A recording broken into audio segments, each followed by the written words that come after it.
bien dans son job. Ça, c'est un sujet fondamental parce que vous, les managers, vous, les décideurs, vous, les collaborateurs, eh bien, vous passez vos journées à parler et parfois vous vous dites ça manquait de souffle, ça manquait de corps, ça manquait d'impact. Comment faire pour être un grand orateur ou un bon orateur pour peut-être descendre d'un cran? On en parle avec Nicolas Duguay. Bonjour Nicolas. Ravi de vous accueillir. Vous êtes dirigeant de Préféra. Alors, vous avez écrit de nombreux livres sur l'éloquence, la préparation mentale. Et là, vous vous intéressez justement à l'éloquence à travers un article que vous avez publié dans le Harvard Business Review, 10 techniques pour devenir le meilleur des orateurs. Vous avez choisi d'abord, commençons par le début, orateur, qui renvoie quand même à la notion, j'allais dire, grecque, presque antique, des sophistes, de l'éloquence. C'est un choix que vous avez, orateur. Bonjour Arnaud, et effectivement c'est un choix puisque finalement Aristote en moins 350, avant Jésus-Christ, nous avait expliqué beaucoup de choses sur le pathos, le logos, enfin bref, le sujet du savoir-être, de la posture, de la rationalité, des faits, puis de la capacité à envoyer de l'émotion, de la passion, et tout en gardant le fond, parce que je dis souvent quand il n'y a pas le fond, on risque de le toucher.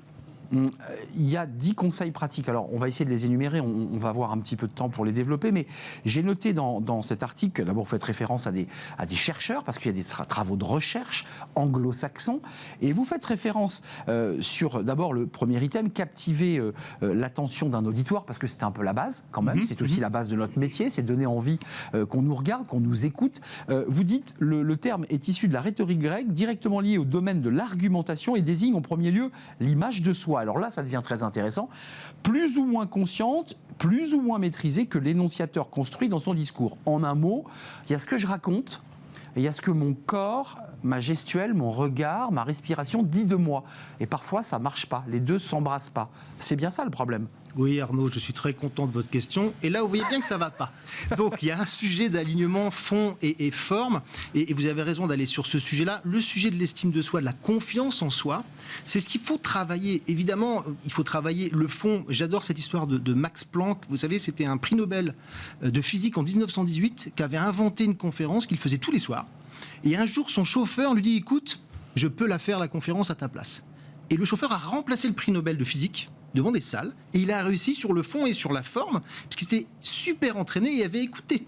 Bon, jusqu'au jour où il y avait un autre physicien qui a posé une question un peu compliquée au chauffeur qui était en place de prix Nobel, en réalité, et il a répondu du tac au tac. Écoutez, la question est intéressante, et d'ailleurs, je vais demander à mon chauffeur de répondre à cette question. Donc, vous voyez, la forme a pris le pas sur le fond, mais il a fallu quand même travailler pas mal en amont. Alors, il y a quand même la préparation, parce qu'il ne faut pas négliger l'idée qu'un orateur, ça on le voit, et ça génère quand même pas mal de stress chez, j'imagine, ceux que vous accompagnez, prépare des jours et des jours, se font des feuilles partout, des slides, des bullet points.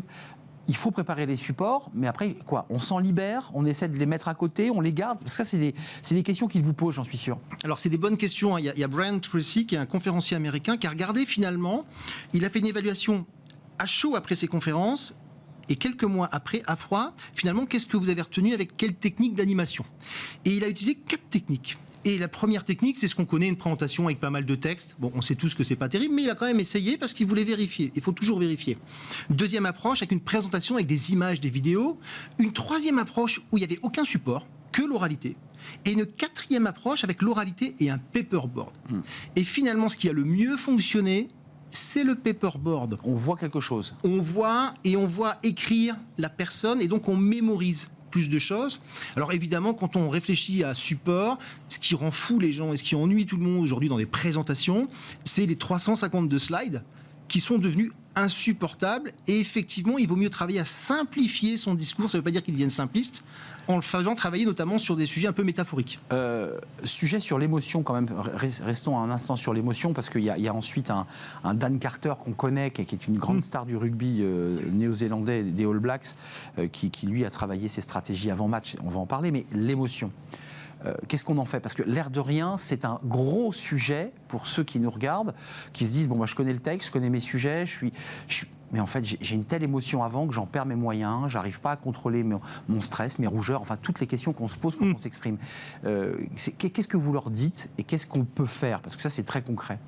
Alors, on travaille évidemment sur du coaching, sur la gestion des émotions, mais de façon concrète, qu'est-ce qu'on peut faire avant de prendre la parole en public ? Il y a 2 choses très très simples. La première, c'est d'être capable de respirer longuement avant de se lancer sur scène. Et la deuxième, c'est de débrancher son cerveau émotionnel. Et alors pour ça, il y a un truc fabuleux. Il y a une prise, il y a un truc ? Ouais, à peu près. Vous faites une table de multiplication, table de 5, de 6, de 7, même de 3 hein, si vous n'êtes pas à l'aise.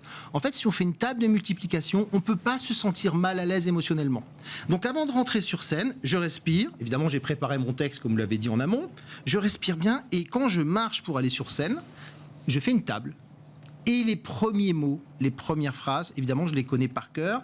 Également, la phrase un peu choc ou la métaphore ou l'histoire. Absolument. Donc ça se travaille quand même. Hein. Ah oui, elle doit être prête. Tout à l'heure, la Max Planck que je vous ai faite, elle était déjà prête avant que j'arrive face à vous. Donc vous vous êtes dit, voilà, j'organiserai ma pensée et j'utiliserai cet argument pour éclairer ceux à qui je vais parler dans le poste. L'humour. Ça, c'est une question qu'on vous pose souvent et qu'on nous pose. Elle va où ? On va jusqu'où dans l'humour ? On l'utilise, on l'utilise pas, parce que parfois on peut tomber à plat avec l'humour. Hein.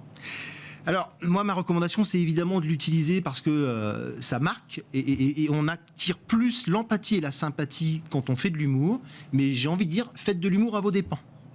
Par exemple, expliquez plutôt vos échecs que vos succès. Donc c'est lié à l'humilité, on peut se moquer de soi-même. Oui, c'est ce qu'il y a de mieux. Mais pas des autres. Mais surtout pas des autres. Je dis toujours qu'il vaut mieux être gentil, et être gentil, c'est une qualité, c'est pas un défaut. Dernier sujet, parce que là ensuite, très souvent dans les prises de parole, et je pense aux managers qui ont parfois des grandes réunions, qui sont un petit peu comme ça, des grands shows, malgré tout, on implique le public. Vous dites c'est important parce que ceux qui écoutent, qui sont passifs, parfois ils ont aussi besoin un peu d'exister. Et donc, il faut quoi ? Il faut poser des questions, il faut aller les chercher ? Il faut poser des questions, il faut les faire voter, à main levée, hein, tout simplement. Hein. À la Périclès, quoi. Exactement, il faut les embarquer. Et il faut les engager. Il faut les engager. Un dernier mot quand même, vous dites et c'est vrai pour tout d'ailleurs, il faut soigner sa faim. C'est presque une métaphore de la vie. Il faut savoir soigner sa faim. Oui, alors en excellence client, on bosse beaucoup sur ces sujets-là dans les entreprises. On appelle ça l'effet peak-end. On a beaucoup travaillé avec les équipes de communication sur le début d'entretien. Et en fait, en excellence client, quand on regarde un petit peu ce que retient un client, interne ou externe, c'est un collaborateur, c'est pareil, c'est le moment émotionnel de la prise de parole et la fin. Et donc la fin, il doit y avoir une chute comme au début. Savoir terminer, savoir trouver la croche de fin pour aussi qu'on puisse mémoriser. D'ailleurs, les politiques font souvent le début et la fin identiques de manière à ce que ceux qui ont manqué le début peuvent aussi récupérer les éléments clés de la fin. C'est ce que font souvent les ministres. Merci d'être venu nous éclairer. C'est passionnant, Nicolas Duguet, dirigeant de Préfera, des livres et cet article dans le Harvard Business Review avec ses 10 conseils pratiques très développés avec des chercheurs et des experts. On tourne une page, on fait de la philo. La philo, c'est aussi l'écrit, c'est aussi le langage. Et on accueille Xavier Pavie qui nous parle du progrès, une quête, avec un point d'interrogation d'ailleurs.